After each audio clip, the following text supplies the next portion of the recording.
teachers and what's going on in terms of negotiation between the Pasco teachers and the school district. I have invited both of those groups to join me today, and I'm not surprised that the district declined, and that's not unusual, and I don't know that it diminishes their position. Lots of times people don't want to necessarily negotiate in complete public atmosphere, and I understand that, but we do have a statement from the school district. But my objective today is for us to learn more about what teachers are facing. That's secondary, but very specifically, what do teachers in Pasco want? We have Greg Olson with us, and Greg is head of the Pasco Teachers, or Pasco Education Association. Greg, what is your title actually? I am the president of Pasco Association of Educators. All right, president, okay. And we also, Greg brought along at my request, a teacher, someone who's actually in the classroom during the school year, and that is Debbie Hodge. Debbie, thank you so much for joining us. Great to be here. Yeah, good. You are a teacher in 7th grade. Oh, yes. That is a medal all in itself. I mean, We hear wow. that. Do you? Yeah, all the time. Oh, well, I'm so happy that you are willing to take that on as a career, let me tell you. We need more of you. So, Greg, let's start with you and tell us, what do Pasco teachers want? We want a fair contract. It's our open bargain this year. We have a lot of concerns. This past spring, we brought in members of our own staff, and then we brought in WA and some staff workers there to do one-on-ones with our teachers. And we went out to the buildings and talked with teachers individually and asked them questions on what's a great, why are they teaching, what makes their day the best, what are some barriers to their days and to their careers. And we found out a lot of stories, and I believe with those stories and with those talks, we got a lot of information that we needed for this contract, this upcoming contract that we're negotiating at this time. When did you start negotiations? We started back in May, late May and then early June is when we started. And we were kind of waiting for the legislature to do their job, and they finally got done with theirs, so we kind of did some small issues, but we basically started back in June and really got going in July. And when does the school year start? School year starts September 1st. The district has put that out as the start date, and we will wait. And we have some other areas that we need to talk about in negotiations about how we're going to set the calendar, but the first day has been set as September 1st. All right, so tell me, what are if you looked at the top, I don't know, 4 or 5 things that you want, because I know that there is a significant list, what would those be? What we would like, our top things are curriculum, the class size, making those smaller, and then the less standardized testing is our big issues. Obviously compensation for anything that our teachers are doing outside the regular workday. And with that curriculum, that's where it comes down. The lack of curriculum that we have now in Pasco, our teachers are working 70, 80 hours a week. They're working on weekends. They're staying until 7, 8 o'clock at night in their classrooms, preparing and continuing to prepare to stay ahead of our kids. And so we're looking at the curriculum as our number one issue that we need to get solved. And it's something that the teachers have all said that's what we want. Well, what do you mean curriculum? Why? What's wrong with it? We have actually we have some, and Debbie, you can step in here too, being the teacher that she lives it and sees it also, that it's just the lack of some of the books. It's basically a way to say it is curriculum is books, the materials that go with those books, workbooks. That's an easy way to say it, but it's the guide for us as teachers to be able to give that education to those children. And that's what we want, is give that. And it gives us a guide. It doesn't mean we have to follow it exactly that way, but it gives the teachers those guides. And with our new teachers coming in all the time, they need something, that safety net, and then be able to develop for those kids in the classroom. Because each classroom is going to have different kids and different needs. We want to be able to get that too, but we want that curriculum and those books to start us off, and then we adjust to that. So it sounds like the teachers don't have as much foundation to base upon. It sounds like they're having to create or come up with a chunk of the curriculum themselves. It's almost like they're having to, instead of having, okay, here's your base, and then you put together lesson plans to teach it, they're only getting part of the puzzle, and they're having to finish the rest based on what they've got. So they're actually having to come up with, okay, this takes me through step 6, but I have to come up with 7, 8, 9, 10 to finish the plan. Often we're starting from a base. We're starting with basically what the state tells us needs to be taught. For example, grammar. One little component of the language curriculum is you have to know how to speak correctly. Okay, I know how to speak correctly, but how do I teach that to kids? And many of us have had to design our own lessons up to and including writing all kinds of sentences that have incorrections, writing worksheets where students have to scan through and find the errors, looking in a variety of sources. If you're an experienced teacher, you've got a lot of things to draw from, but if you're a first-year teacher, you're a deer in the headlights. Okay, so are you saying that other districts have planned out curriculums for their teachers? Absolutely. And you're saying that Pasco does not? Pasco has a lot of bits and pieces over the years. We've had a lot of really good trainings come in. We've had a lot of really good resources, but there's a continual turnover. There's a turnover in the state in terms of what the state expects us to be teaching. Right now we're using Common Core. Before that it was MSP. Before that it was WASL. Each one approaches things a little bit differently, uses a little bit different vocabulary, and the sequencing of what needs to be taught, which grade level needs to be proficient at it, changes from one program to another. So sometimes what we adopted when WASL was in effect, and it helped us get there, isn't particularly effective for Common Core. Mm-hmm. We haven't stayed current with purchasing, and many of the things that we purchased back when that might still be effective is something that veteran teachers like me have access to, but new teachers don't even know exist. Mm-hmm. So that continuum, that consistency across the district is lacking as well. Okay.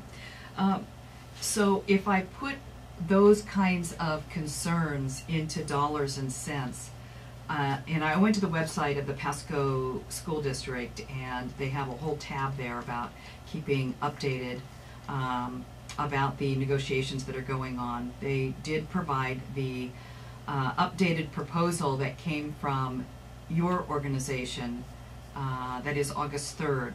And the bottom line of your proposal is an additional $15 million to be spent by the Pasco School District. Where do you think that $15 million will come from? Where it's going to come from, it's we've got new state money that's coming in. We've got a reserve. The Pasco School District has a reserve. It's up to $30 million. We will not, and I want to emphasize that, is we're not here to take away all the reserves. We understand that every district has to have that reserve. We all know we budget that ourselves, is to have a reserve for ourselves.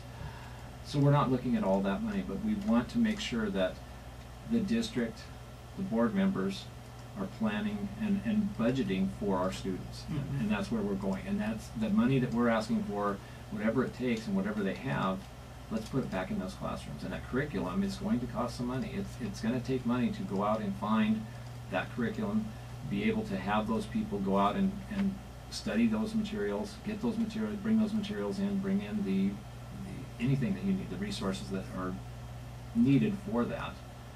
And that's where some of that money, a lot of that money is going to come from. Mm-hmm. All right, we're going to take a break right here because I don't want to get you know what happens is that we go way forward into the program before we take a break, and then we smash up at the end. We're going to do that right now, but when we come back, I want to read to you the statement that was provided to me by the Pasco School District. So stay with us. This is Meet in the Middle. I'm Christine Brown. Hey, I just got schooled by the teacher, you guys, during the break. Yeah, Debbie reminded me, let me know that the summary of the costs of the proposal, that was actually created by the school district based on their interpretation of what it would cost, the $15 million, what it would cost to implement the proposals as the teachers have presented. All right, Debbie, that's a really fair, and thank you very much for schooling me on that. Yeah. All right, I want to read the statement by the school district, and this came from Leslie Call. She is public information for the Pasco School District, but I'm sure that it had approval up the line. And here's what they say. We have the utmost respect for our teachers and for the hard work that they do. We know that teachers matter and that their work shapes the future of our local and global community. We want teachers to be paid what they deserve, but we need the legislature to step up and fully fund education in our state as mandated. As school funding steadily decreased over the years, communities have been forced to cover the cost of operating schools with local levy dollars, including personnel costs. For example, Pasco pays librarians, counselors, student achievement specialists, just to name a few, with levy dollars. While school districts did receive additional funds from the state, these funds will only cover the 3% cost of living adjustment, COLA, and the increased insurance benefits for those employees who are paid with state money. The district will absorb the cost of extending the COLA this year and next, that's 1.9%, to all employees who are currently paid with levy dollars. Pasco School District and the Pasco Association of Educators have a long history of successfully reaching agreement, and we are certain that will be the case again. We look forward to the beginning of another school year and to welcoming more than 17,000 students back for another year of quality education in Pasco. So I think the point that I am learning from their statement is that the legislature has awarded, and we'd heard before about this from our Senator Sharon Brown, the 3% increase for teachers. But there's still a lot of other employees that the district must provide some kind of an increase to, and it's got to be paid for out of local money. So as you know, we're still in a bind here in education. We still do not have full funding for education, and we're still dependent on local levies. So I'm kind of wondering, how do you compromise on a situation like that? After all, the name of this program is Meet in the Middle. You know that, right? So how do we compromise, and are you looking for like a tiered, like over the process of a few years, we will move towards this direction, or what? We really don't want anything more than what's already being collected. Over the years, the reserve for the Pasco School District has grown every year. Absolutely, that's because they've done a great job of analyzing what they're going to need and collecting those funds. They've done an even better job of being very careful and responsible in spending them. But there reaches a point where when you have a $30 million reserve and a number of funds parked in other places for specified programs, it may be time to say, it's okay, we have enough of a reserve already collected that we can start compensating teachers for all the unpaid work they've already done. Mm-hmm. With a lack of curriculum, it means that our teachers are spending 10 to 20 hours a week on their own time, because you can't do it when the kids are there, creating curriculum, figuring out what do they need, how do I get there, where can I find those materials, designing the worksheet, designing the program, the activity, the experiment, so that students are able to successfully take those tests. Right now, what we have on hand on our shelves is fairly meager. So we're just asking for the money that's already been collected to be shared fairly with those people who've already done such an incredible job of getting our kids where they need to be. And that's what I was going to say. It comes down to that $30 million reserve. We're saving money for something, but I don't know what that is. And the district we need to understand what the district is saving that for. We've got kids going through school right now.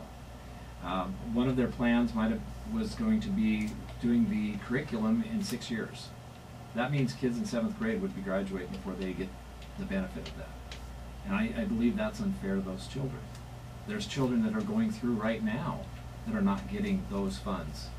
They're not getting pencils. They're not getting markers, they're not getting the resources, the materials and the supplies that they need. Mm-hmm. And we have teachers that are going to second jobs with their baggies full of pencils to sharpen their pencils because they don't have a sharpener in their room that works very well. So those things need to be supplied to those children. I want to invite people to join our conversation. We'd love to put you on the air if you have a comment or a question. 547-8726. I think I read somewhere that wasn't it last year that the district decided district-wide that there would not be supply lists that were given to students to Yes. come to school first week of school with a list of supplies? And that's quite Wow. reasonable because we're a Wow. district of poverty. Many of our children are living out below the poverty line. So the district made a decision that we would not be asking that additional burden on parents. That's a noble thing. Yeah, that is, but But they didn't give us the money either. That's probably about $50 a student. Absolutely. So $50, and let's just say you had 25 students. I That's wish. a lot of, okay. I'm sorry. That's a lot of money. That Yes. is somehow, the supplies that would be brought in must be made up somehow. And that's Us. why, just to let you know, you're gonna see more of this too. Here at Town Square with our sister stations too, we started that Stuff the Bus program that we Right. kicked off this week. You can check it out at our website, and you can drop off donations here. You're seeing a lot more of that, not just here, but around the region, where people are taking it upon themselves. Hey, let's take up some collections and donations to help with school supplies. Yes. But you didn't see I like that, You and didn't that's- see that 10 years ago. Oh, No. no, the No. Shake program, you guys, come on, I'm sorry, but that, not as big as it is today, I agree, but we've been collecting school supplies for 2 decades for children, but now I can see how the need is much greater when you have no supply lists at all in Right. Pasco. And That's that really was- interesting. Right, and that was the one of the big things that we found in the one-on-one conversations with teachers was the average that we figured was about $1,000 per teacher that they were spending on their students. I had stories where a teacher was talking to their spouse and saying, it's Christmas time, but I got to spend this money for my kids in my classroom. To make that decision, my own children or my children at school, and our Mhm. teachers are doing that. They're spending their money on those kids in school because they It's- know it's important. When you listen to teachers talk, they refer to my kids and my own kids. My kids are the ones at school, all 30 or 60 or 90 of them, 155 at the high school. Well, my own kids would be the ones that I'm responsible for at home. And often, we have to make choices between, and that's a horrible position to be in. Okay, so you had your last mediation, because you're in mediation now with the district, was on Tuesday? Tuesday and Wednesday. Tuesday and Wednesday of this week. Yes. And when is the next opportunity you'll be sitting down? We don't have an opportunity until the 19th, which is in 2 weeks. Man, that's like cutting things a little sharp there, isn't it? Yes. Okay, so I have already heard the idea kicked around of a teacher strike. And let me just say, please don't do it. I know that's really a harsh position, but man. And it is a very tough decision. And as educators, we're going to have to look at that, and we have to plan for that. It's not that we are going to do that, and we're not going to say that we're just going to do it, and we're not going to worry about anything else, we're going to let everything drop. We won't do that. We are going to do everything we can not to have the strike. But it would not be a good thing for us to sit here and wait until August 31st and say, okay, now we're going to make a choice and do that. We need to plan for it. On August 12th, we're going to have a general membership meeting with all our members, and I hope everybody in Pasco and all educators will be there to make this decision. And we're going to talk about some of the issues that are going to come up because of it, or what's going to happen if we don't do it. And it's a very important, very critical meeting that we're going to have. So, but it's something you have to this plan. is open to the public? This is not open to the public. Oh, This is just our members. No. Oh, I'm sorry. I No, thought you were and I- talking about the public. No. Our public one would be the August 11th, Tuesday. That is a Yeah. Oh, okay. community That's what I- budget forum, Mhm. and that is for the community, and that's at Faith Assembly Church on Road 72, and that is open to all the public to come in and listen, and that's where we're going to give out the the issue, and what Debbie had said earlier, is about the monies that are out there, what the district is saying they have and what the money they have, and then we're going to show where those monies are. Do you have any idea what other districts have as their reserve? Because I'm not sure that I'm not sure that $30 million is that unusual of a reserve. Well, in when we've looked, Pasco is #1 in the schools our size as far as reserves. Okay. But there are some that are around the 22%. There's some that are at 20 million. There's a lot of schools out there that are having some very lucrative reserves now. And I believe what it was is back in the day when we had the recession and the problems, we wanted to save and we wanted to make sure we had enough for everybody. But now we're out of that and we're moving towards a more prosperous time, and we need to take that time and start getting it back to those children that we need to educate. Well, I want to take another break here, John, but when we come back, I'd like to talk a little bit about the position that teachers hold in our society, and what is happening to the ranks of teachers, and how that position may be affecting whether or not people want to get into the career of teaching, and how that affects our society. It's Friday. We're back in a moment. On this Friday, I wanted us to be able to understand what it was that the Pasco teachers want. They are involved in mediation right now with the school district, trying to come up with a contract. School starts September 1st. Their next opportunity to meet with a mediator will be the 19th of August. So my two guests are Greg Olson. He is the president of the Pasco, is it Education Association? Association of Educators.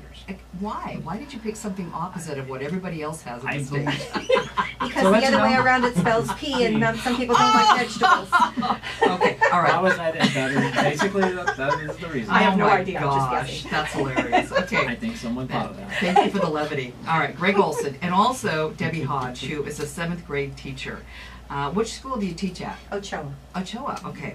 All right, so I want to talk a little bit about the position that teachers hold in our society, and it just feels like it's a little bit different. I mean, it's not as respectful as it used to be, and I feel that shows up in how the expectations or disappointments that we have. We oftentimes want to blame teachers if our students aren't doing as well as we want them to. Sometimes people feel that teachers are demanding more money all the time. Qualified people, it's becoming increasingly difficult to keep people once they come into teaching. They'll teach for a year or two, and the stress is so incredibly high that when they can find a place outside of teaching to be successful, they take it. Because outside of teaching, it's very often a very defined, an 8 to 5, and I know what my hours are, and I know what I don't have to, I don't have to think about the job when I'm not doing the job. Yeah. But I also want to say that I believe the parents and the community do support teachers. It's there. It's just they don't know how to support the teachers, and I believe, that combination. We've got to get together again and start talking. And I think that's the way it was in the past. Is teachers and parents talked, and parents were more involved with their kids in the schools. On an individual basis, I think that people here are very supportive of schools. I feel overall the school systems here are excellent. That's been my opinion and my experience. But in general, we like to blame, as a society, we like to blame education for kind of letting us down. But from my perspective, over and over again, everything is about hold up a mirror, and that is a reflection of society and society's opinions. If we are disappointed about education, it's really our fault. And we need to get in there and make it work. And I'm not sure that society at large hates teachers or thinks no, the education. Not hates. Oh, no. Increasingly, I think it's a small group of people who want to be elected to things, who need to find a platform to stand on. And I think in the course of 13 to 18 years of education, everybody's been through high school, so everybody has a lot of teachers in their background. And as in any profession, you might have that one teacher that you went sideways with. They may have been a great teacher, but you didn't like them. So it's real easy for everybody to find that one teacher out of, the 50 or 60 teachers they had that was kind of grumpy or something like that, and say, oh yeah, let's boil them all in oil because of that one. No. Um, So how many open positions are there in Pasco right now? I believe the last time I looked, there was about 60 openings right now. 60 positions yet to be hired. Yet to be hired, And with 215 that we are going to have new this year. at this 215? time. That At we've this already time, hired? right. That would, so you, I think you told me that's 25% of the teachers in Pasco will be new? Pretty much, I don't know if it's quite 25%, but it's, you know, we're getting up to that close. Oh, okay. And by the time we hire, we probably are getting to that rate. It seems that we're Wow. starting to see the edge of what's more than the edge. I think we're falling over it now. Retiring baby boomers, and this is happening in so many professions. We were warned of this 15 and 10 years ago, and now we're seeing it. So, of all the times that we should be encouraging and offering incentives, really, to people to get into teaching, it seems like now is the time so that we can replace those boomers. Right, and I agree with that, and that's why, and we've said that about the legislature. The legislature needs to look at that and say, we need to make this profession something that people want to go into. Instead of saying, we can't do this, we can't do this, it's your paramount duty to provide for a fully funded education. And to do that, you're gonna have to give us some money, and yes, you gotta find it. But we need to get that so we can attract those people. And these young kids are going through, and as Debbie said, they're going through and not having that opportunity because I can go over here and make this much more and not have that responsibility Yeah. that teachers have. Mm-hmm. Why invest $50,000 or $60,000 in a college degree and then go make $30,000? I mean, that just financially, you just can't crunch the numbers and make that make sense. But that's where we are right now. Yeah. But, Yeah. you know, and I also think too, if you want to get a good barometer on who is supporting schools, if you look at parent-teacher night, especially in the grade schools, and you look at how many parents are coming in and whether they make the time to make the appointment with the teacher. And, you know, it varies. I think a lot of parents do support, but there have been years and times when I've gone with the kids and 3 or 4 parents before me didn't show up. Yeah. Mhm. And that's where I think a lot of it, you know, put the time in with your kids. We've got a caller. Let's add him to our conversation today. Hi, how you doing? Hey, good. All right. I wanted him to talk. Make about- sure you click listen live right there on the homepage. Oh boy. All right. What about subs? Because that's certainly another issue. Also, having Huge. enough substitutes. Yeah. And what often happens is no one shows up. They're called a fail to fill, which means that in addition to everything else we do all day long, teachers give up their planning period and go sub for the person who's out sick that day during their planning time. So the children have, instead of one teacher, if I'm absent, instead of them having one person replace me, they have as many as 6 or 7. Mm-hmm. Oh, I see. I see. So they have somebody. 40 different minutes each- all day long, Yes, it's different okay. teacher. Yeah. Seriously, how often does that happen? Really? Every day? Every day. Really? We have We had, have unfilled positions every day, yes. and we have had teachers that have worked 3 or 4 days a week during their planning time because Yeah. it's just, they fit in a schedule that we have scheduled, we have sub-schedules for that purpose. And there are sections of the day where there's 2 or 3 teachers and they're constantly being re-asked to go in and teach. And it's very difficult for them because that, again, that time that they could be preparing for their students of their own class, they are helping out another teacher by working with those children. So. Mhm. Well, what do you think we could do to encourage more young people to want to pick teaching as a career? Do you have any ideas about that? I want a $1,000 incentive, a signing bonus.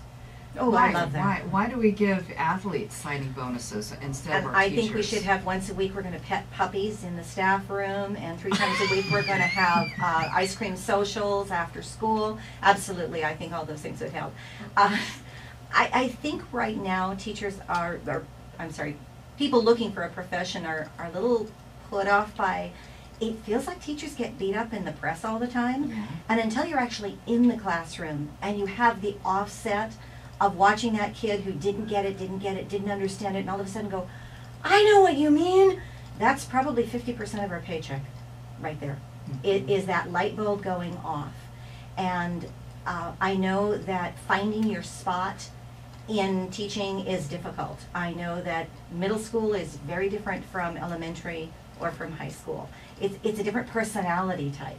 So somebody who is unsuccessful in the middle school, I know of an individual who came into the middle school as a science teacher, was massively unsuccessful, wanted to quit, didn't think she'd be a good teacher at all, was convinced to try teaching, try the elementary just one more year, moved down, and 2 years later was teacher of the year in a kindergarten class. Mm-hmm. So it's a matter of finding your world. Finding the right spot. And finding that reward, that bonus that you get, not a financial one, although those are lovely, but the emotional payoff that you get. Yeah, okay. as I a think teacher. of those, they have to go hand in hand, though, Absolutely. and teachers need to move up the scale in Yes. terms of what we think is important in our society, and we pay that at the same time. The other thing is, I think some of us older folks, and I hate being in that category, but it's true. Debbie, you call it experienced? Yes. Yes, thank you. Experienced. Thank you. We need to go back into the classroom and see what it looks like today. I think it's a lot different than when I went to school. Absolutely. Yeah, we've got a caller on the line, and you're on the air with us today. Need community support in order to get the job done. People don't realize that the I know. We're trying to get away from that, though. No, we're trying to get away from that by having Absolutely. the legislature, the state, The way fund it- basic education. The way it stands right now, the legislature only funds the basics, reading, writing, arithmetic, science, all of the other things, including, I find this very ironic, they do not fund computer teachers, but the state test has to be taken on a computer. Yeah. I just find that, Hey, go ahead. But I also think that because our taxes are going to go up at the local level, we need to be informed members of Washington State and tell our legislators that it is their paramount duty to fund education, and it's our duty if we're going to pay the cost here at the local level. We need to be smart enough to say we want people in the legislature that are pro-education, and they're going to get us that money from the state. It can get down to us. But you're right, start here first.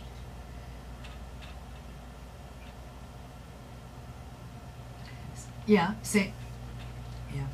Right. Yes. Basically, I think, hey, Right, no, thank you thank so you. much. Appreciate that.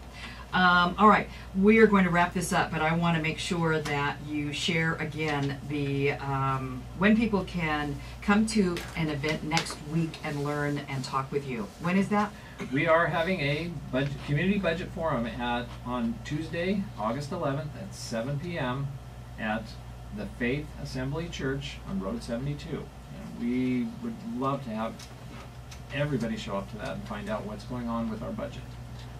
And also, just a shout out to all of our teachers. Please, on August 12th, show up at the Steam Fighters Local 598 for our general membership meeting, because it is very, very vital that everybody shows up and finds out Yeah. what's going on. Greg Olson and Debbie Hodge, thank you so much for joining us today. Let's you. do a shout out to teachers. Teachers, thank you so much. Man, we appreciate you. All right, we're back in a moment. Stay with us.